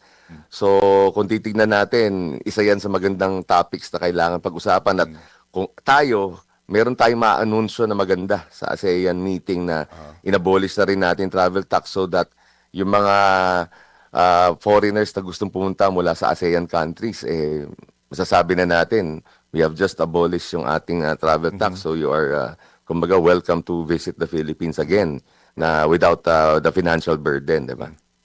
Brian, kung sakasakaling tuluyang maaalis itong travel tax na ito, makapupunta na ba tayo sa Siargao? Grabe ang mahal daw doon, pamasahe. Pati sa Batanes? Oo, Batanes. Magandang tanong yan, John. At sisiguraduhin namin na mabalangkasin naman namin yan, yung local airfares natin na makausap natin ang mga stakeholders. Kasi, alam mo, ang proseso na ginagawa namin ngayon, John, Drew, nagkikreate kami ng mga TWG groups dyan sa aming kongreso, sa aming mga komite. At kinakausap muna namin yung stakeholders. Maganda yung usapan muna na walang camera, walang playing to the crowd and media. Masinsinang usapan. Ano yung pwede nyong gawin para sa amin at ano yung pwede namin magawa para sa inyo. Para nang sa ganon, yung mga isinusulong nating batas, malinaw na pinag-usapan, malinaw na tinalakay, at talagang nagkaroon ng heart-to-heart bago kumbaga ma-approve at maisulong sa komite at plenaryo. Kaya yan ang talagang ginagawa namin ngayon. Kasi consultation ngayon, John, Drew, importante yan. Kasi at the end of the day, alam din naman natin na may burden sa ating mga stakeholders, di ba? So, explain nila sa amin. At kung kami makumbinse na talagang kailangan ito, kami na rin ang bahala mag-explica sa tao. Dapat sa lahat na yan, di ba? Hindi lang sa local at international para Kasi, everybody. Tama. Kaya nga kasi yung turismo natin na Lugmok na lugmok. Lugmok mo, grabe naman. Di ba? Talaga ba? Oo, diba? Tanong mo sa kalihim. Oo. Anyway, Kong, ito hirit na to ha. Hindi alam ni Drew to, pero ihihirit Grabe ko. ka Kung okay naman. lang sa'yo ha. Medyo personal Okay. ang dating nito ha. Maaari ka ba namin imbitahan ng personal dito sa aming studio? Alam mo kung bakit? Yes, Singing sir. congressman yan. Kung awitan mo naman kami dito. Oo naman, oo Diba? naman. Sa hirap ng buhay ngayon, kailangan may additional kang may on the side hustle. side hustle ka ngayon. Di ba? Alam mo naman yan, di ba? Oo. Yung iba nating mga kaibigan, di ba? Nagluluto, di ba? Yung Ito, iba, panay ang kumakanta, awit ni yung Kong iba. eh. Kaya pala. Di ba? Oo. O Kong ha, pagbigyan mo kami one time ha, on your free time. Sure. Definitely. Alright. Yung invitation na yan, i-call ko yan. Alright. Sige sir, nasa inyo pagkakataon. Maraming Baka kailangan may pa po panawagan pa po Panawagan. kayo, Go ahead. Kong. Ang sa akin lang, tignan natin ng two sides of the coin sa lahat ng bagay na tinatalakay natin para sa ating bayan. Itong ginagawa namin, hindi naman namin ito isinulong ng hindi pinag-aralan. Kumbaga, tinignan namin lahat yung aspeto na maapektuhan, tinignan din namin yung mga hangarin natin at yung public interest outweighs yung personal na hangarin para dito. So ito, maaprubahan to, malaking ginhawa rin sa ating mga kababayan, lalo na yung mga nangangarap na pumunta ng ibang bansa at magkaroon ng masayang kumbaga travel with their families. It's the memories that we create ang importante, and this memory, I think, this piece of legislation, napakahalaga para sa ating mga kababayan na talagang magbibigay sa kanila ng mas magaang na biyahe. Kumbaga, magbabalik ng ngiti sa kanilang mga muka. So, maraming salamat, Drew at John, sa Opo. pagkakataon na ma-explica natin itong ating sinusunod na batas. At nagpapasalamat din tayo sa ating Pangulo na ginawa niya ng priority measure to na kinatutuwa rin namin sa mababang kapulungan. So, maraming salamat sa Salamat pagkakataon, din po, Tag Kong. Andrew. See you soon, Congressman Singer See you Brian Raymond Jamsuan. Ingat, good Yes, luck, sir. Kong, ha? Good luck. Good morning. Maraming salamat po. Good morning po. Good Good morning po. Bibidyo tayo. Masarap mag-video sa Siargao. Siargao talaga. Hintayin natin bumaba yung travel to. Hintayin natin. Baka mamaya kasi wala kang Tax. travel tax. Ordinaryo naman yung aeroplanong papagamit Huwag sa atin. naman yun, grabe Hirap. naman. Bukas yung bintana. Ano yun? Air TNBS. Tapos may bigla sasabit, Yossi. Meron na ba nun? Air TNBS? Di ba may Doon ka na rin matutulog. sa aeroplano, lumilipad ng motorsiklo, Air TNBS. si Congressman Brian Yamsuan po yan, ang kinatawan mula po sa ikalawang distrito ng Parañaque. Tama naman yung binabanggit niya. May punto naman. Maganda. Actually. Kasi yung binabanggit niya, di ba? 50% sa ganito, 40 and 10 sa ganito. Pero, Meron na palang local funding. Oo. Ibang funding sa government. Di ba? Kaya nga. So, nagiging nauulit lang. nila nakikita yan. 5B? Dapat noon pa yan. Ba't ngayon lang nila nakikita yan? Dapat noon pa yan eh. Hindi pa pumutok yung flood control project. Hindi pa Oo nga eh. lalabas yung mga alingaw-ngaw na yan. Tsaka, ayaw nga pala.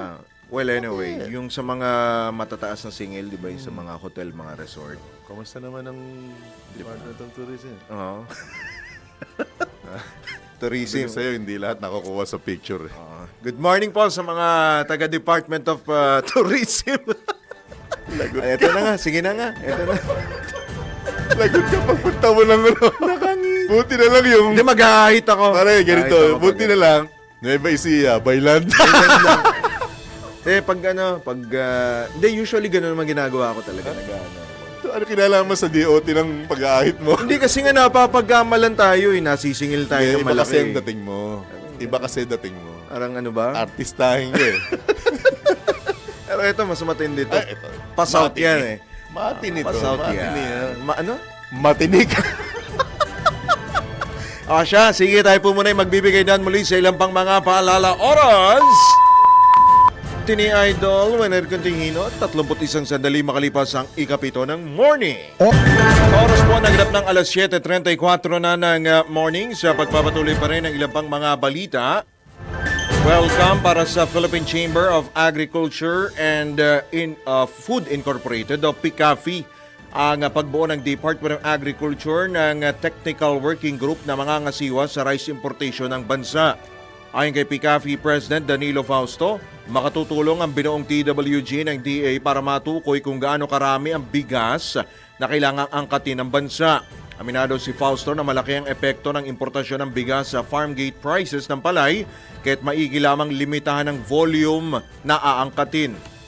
Welcome na welcome yung ganyan para hindi tayo nanghuhula kung ilan talaga ang importahan natin. Kasi yung importation talaga naapektuhan ng farm gate prices, especially ng palay. Pag malakas ang galaw ng imported rice, para masundan din kung tataas ang taripa o hindi, flexible naman ang taas ang taripa. Kasi tinamaan talaga tayo ng presyo nung nakaraang taon. May-epekto yan sa atin.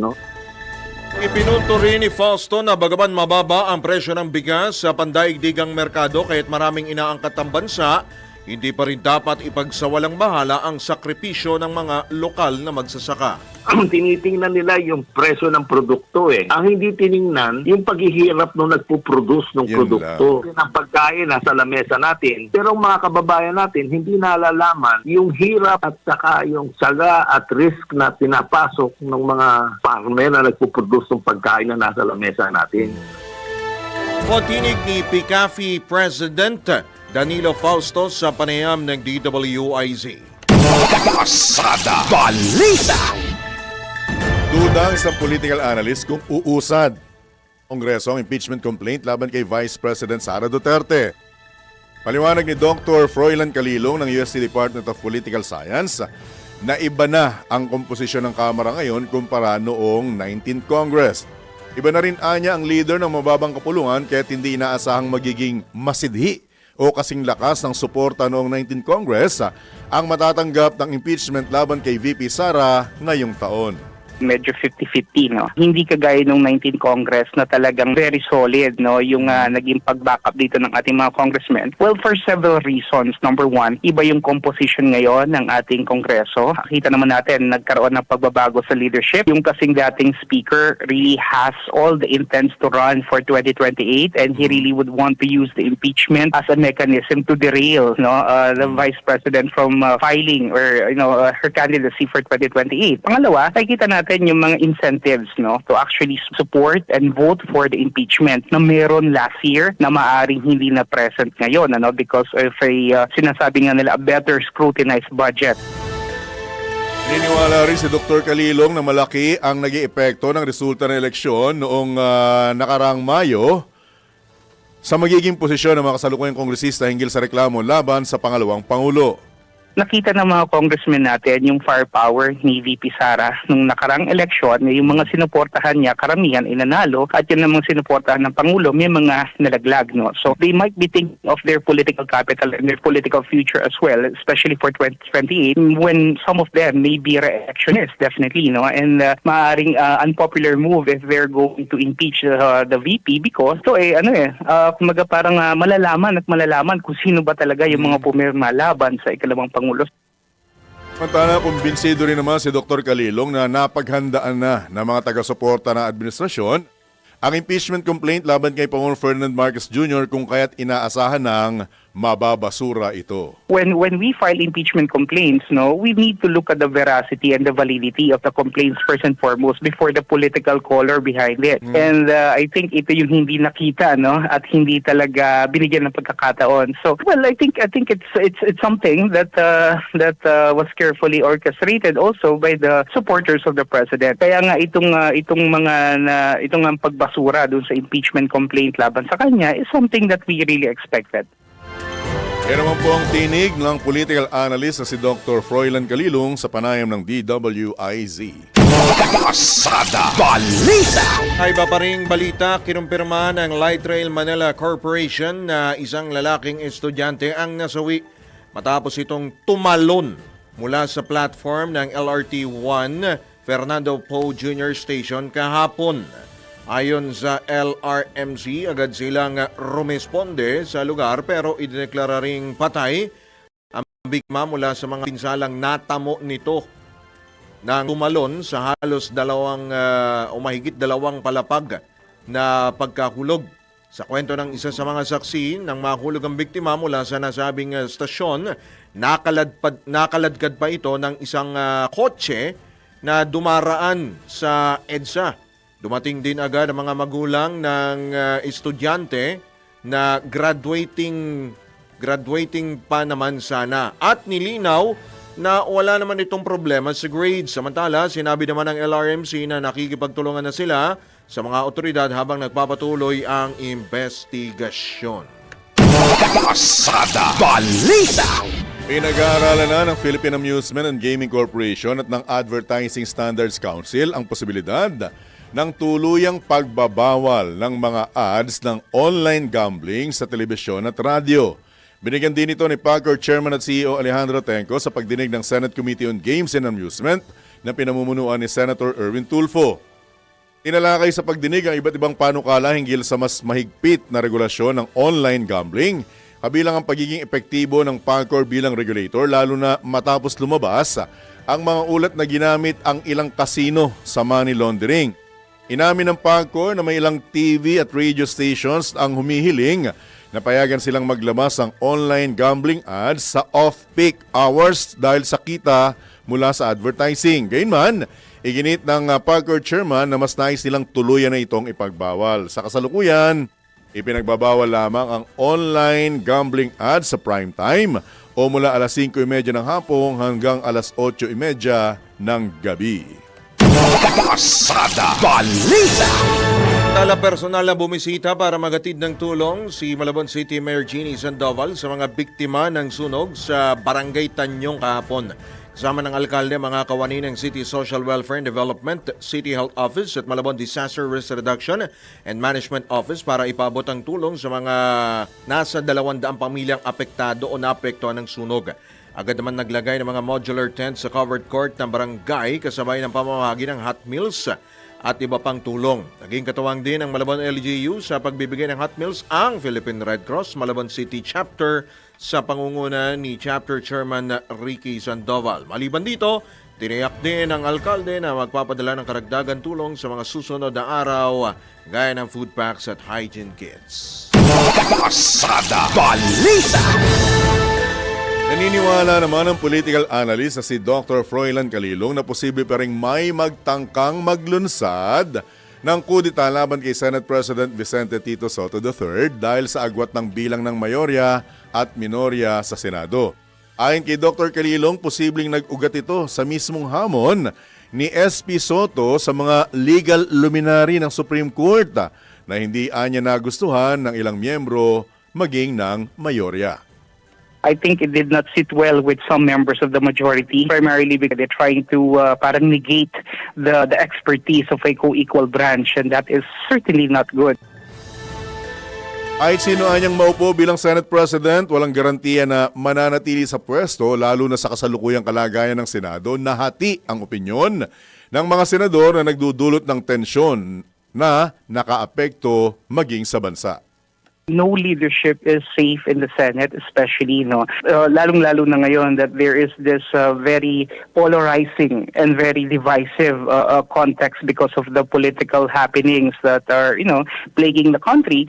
Ulang-una na nga rito itong faction between the Dutertes and the Marcoses. Pangalawa, yung mga issues halimbawa sa West Philippine Sea. These things actually creates a lot of divisive lines between the majority and the minority, and that tingnan natin dito how solid the alliances that were built.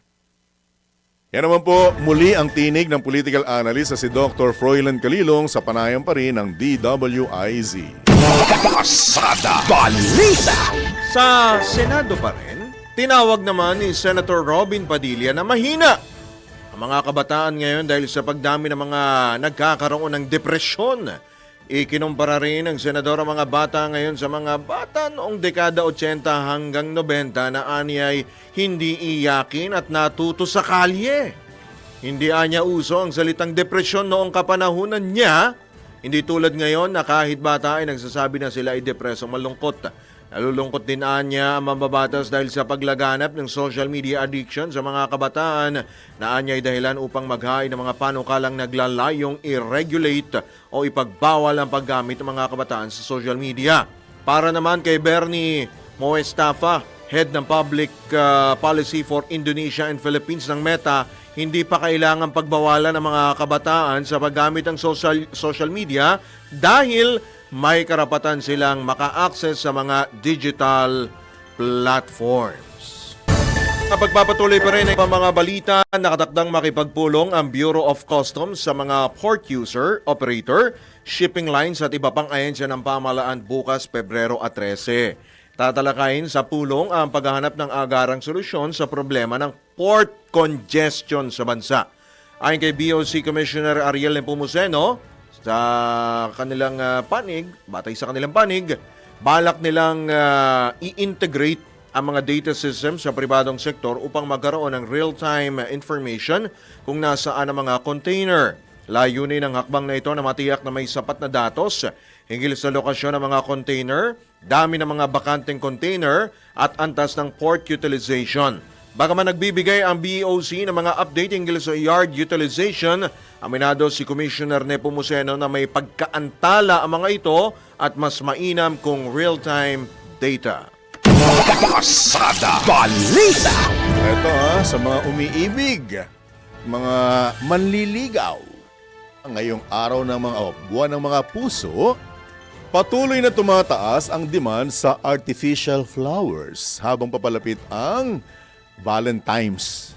Ayon sa isang flower vendor, mas pinipili na lang ng ibang customer na bumili ng artificial flowers na gawa sa papel, sinulid at iba pang art material dahil sa pagtaas ng presyo ng mga sariwang bulaklak.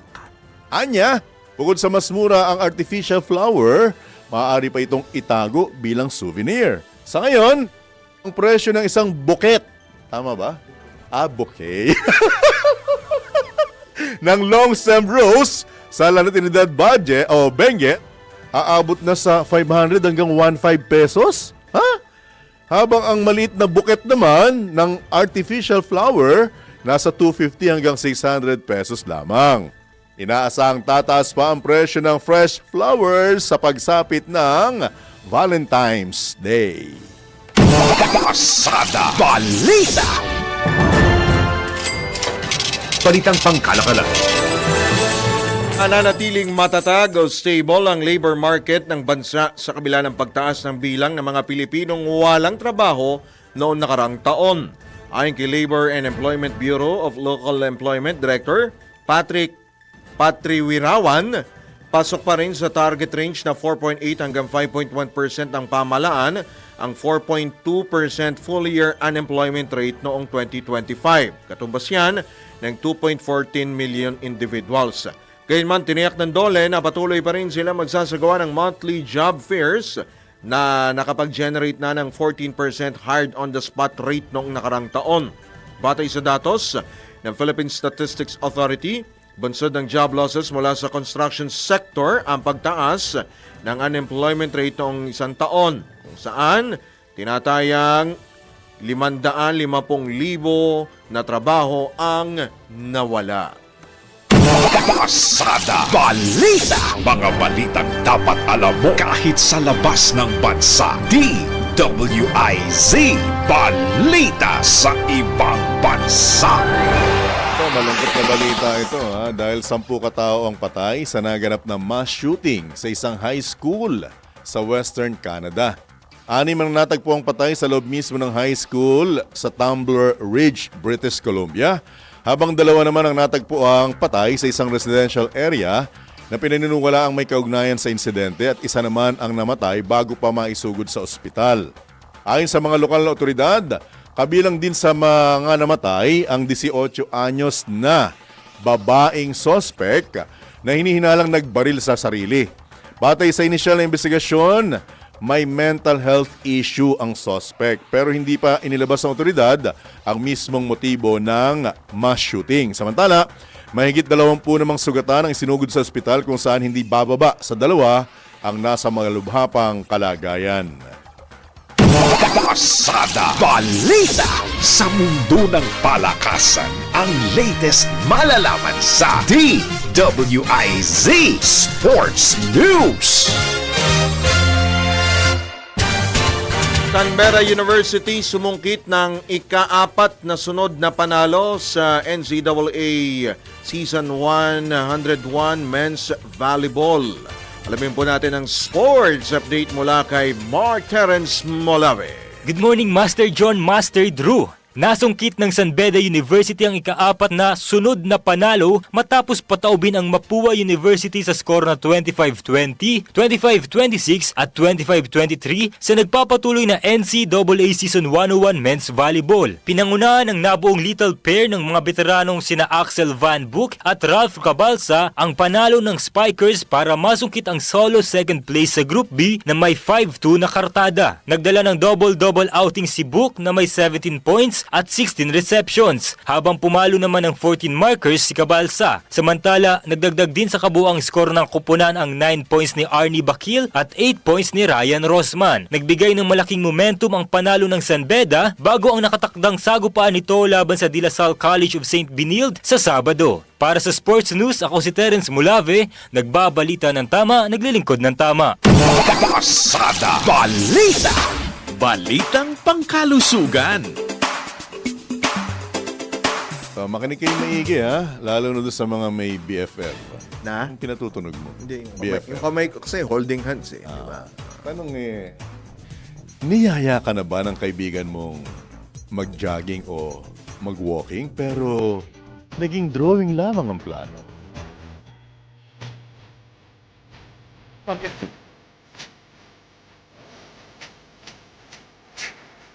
Naka-download ka na rin ba ng step tracker sa phone mo para may-share ka sa iyong social media? May dahilan na para gawin ang mga ito. At ayon sa pag-aaral ng Harvard Health Publishing kung saan ka graduate, Harvard. ang simple at consistent na 12 minutong paglalakad kasama ang iyong friend, naka-holding hands, Kasama sa script yun? wala pala. May malaking ambag sa iyong kalusugan. Kabilang na nito ang mood booster. Pinapaganda nito ang brain chemistry para sa mas masayang pakiramdam at mas maayos na cognitive function. Bukod pa riyan, pinalalakas ito ang blood circulation kasi syempre pag may ka-holding hands ka, ibang tibok ng puso mo. At binabanta o binabawasan ang banta ng heart disease at nagpapatibay ng social connection. Kala ko binabawasan yung banta ng friend. Sandali ha? Hindi. Walang gastos ang pagpapalakas, basta't may tamang disiplina, tamang kasama, at tama ang ka-holding hands. Sino tong Monique na to? Ha? Sino tong Monique? Monique. Ano? Sino si Monique? Sino si Monique? Ay, yung ano natin, Bago yung intern natin. Naranasan mo na bang maglakad ng may ka-holding hands, Monique? Mahirap yata O di kayo, mas mahirap ang mag-jogging na may ka-holding hands. Kaya, mahirap yata. Ay, parang mahirap yan. Para kayo sinaulo. Lalo naman kung magbibisikleta kayo, magkakaholding hands kayo. Parang naman yata. Ay, nako, health news! Tayo tuwing umaga, tuwing umaga, tuwing umaga. Pasada Balita. Ito na ang latest, bagong-bago, fresh na fresh. DWIZ Showbiz News. Hold your breath eh. Matindi naman yun. Oo. Pero feeling ko hindi nakapaglalakad yan. Feeling ko Ganun? laging tumatakbo yan. Matindi. Paano siya? Hold your horses now. Oh? Ano? Hold your horses. Sabi. Idiom. Oy! Idiom lang yung kayo naman. Ako, Hindi. Ito, sige na nga. Ano na nga natin. Mga kandidata sa Miss Universe Philippines 2026, ipapakilala na sa susunod na linggo. Alamin na po natin ang showbiz update mula po kay Bini Bigoteng Anton. Good morning, Papa John at Papa Drew. Oy, handa na ba kayo makilala ang mga kandidata ha para sa papakilala mo sa Miss amin. Universe Philippines 2026? Nako, kayong dalawa, napakaswerte ninyo. Kasi hindi nyo na kailangan pang pumunta ng Mall of Asia para makita nyo sila. Ako pa lang, sapat na.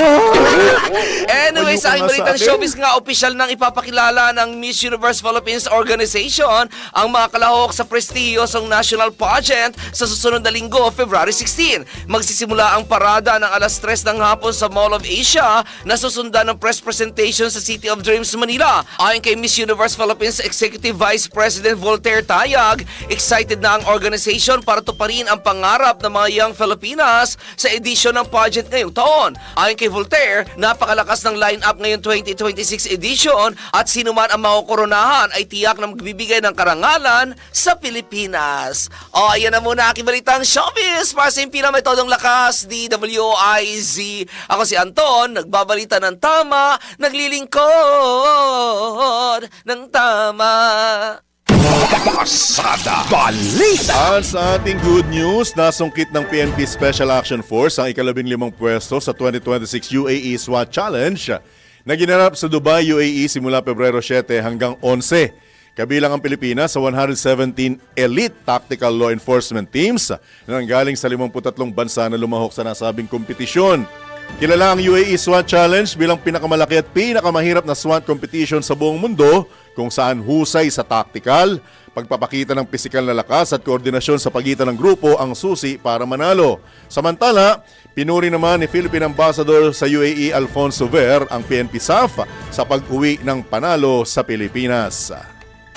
Pasada Balita. Bago lamang po tayo pansamantala po magpaalam, batiin lamang natin yung mga kasama natin sa radyo dahil ngayon po ay World Radio Day. Talaga? Akalain mo yun? Ay, may ganun pala. Lahat ng mga karadyo, ha? Oo. Mabuhay tayong lahat. Sa lahat po ng mga nakikinig sa atin, mga suking taga-subaybay. Pati na rin yung mga hindi nakikinig dahil bingi. Yes. May gigreet ako. Sige na, bati mo na eh. Happy birthday kay Dean Attorney Abraham Abe Espejo, former Dean ng New Era College of Law. With warm greetings from mga batang SMB, Undersecretary Charles Calima, retired Brigadier General James Brillantes, at retired Brigadier General Romeo Ver. Happy birthday, Attorney! Alright, sa ngalan po ng buong tropa ng DWIZ at Aliw Channel 23, kami po ang inyong mga naging tagapaghatid balita, Drew Nasino, Johnny Bañez, nagbabalita ng tama, naglilingkod ng tama. Standby lamang po, susunod na, nandiyan na po sila, walang iba, Karambola! Oras po natin, The Quener, ganap ng alas 8 na ng morning. Happy weekend! Ingat! Ang mga balita, dudublihin ang pasada. Ang mga kontrobersyal, mga viral, mga trending na